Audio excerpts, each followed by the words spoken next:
The Grenada Broadcasting Network started coverage of the highly anticipated Caribbean Premier League last evening, and so far the feedback has been overwhelming. Managing Director of the GBN, Odette Campbell, said that the organization is now widening the scope on the CPL coverage as it is available on both radio and television. And we are very proud this time to be giving you double. So it's being brought on GBN television and also on classic radio.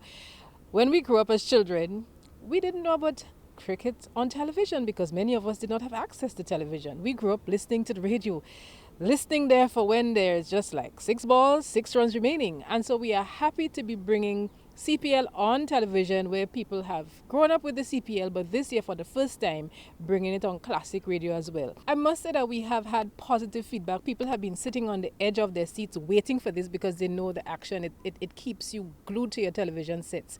And as we drive along the village roads, it's interesting that what we see people doing is gathering around the community shops. You know, the guys will be there playing the board games, and so the action stops whenever the CPL begins, and everybody is now picking their players, picking their teams, and it's keen rivalry. And that is what GBN is about, you know, generating this sense of community. She added that the GBN's sporting coverage will intensify in the last week of September with the inclusion of the IAAF Championship. Also proud to announce that we're embarking on what we call a sporting marathon of sorts, because in the last week of September going into October, the IAAF Championships will be streamed across the world. GBN is leading the charge. We will have coverage. There are 3 Grenadian athletes who are going to be vying for honors, and we look forward to bringing the action. We're looking forward to the Olympics next year, so that's a starting point for the Grenada team.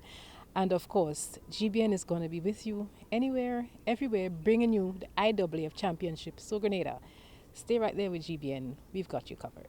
The CPL matches continues tonight with St. Lucia Zouks taking on the Guyana Amazon Warriors. Akisha Felix for GBN News.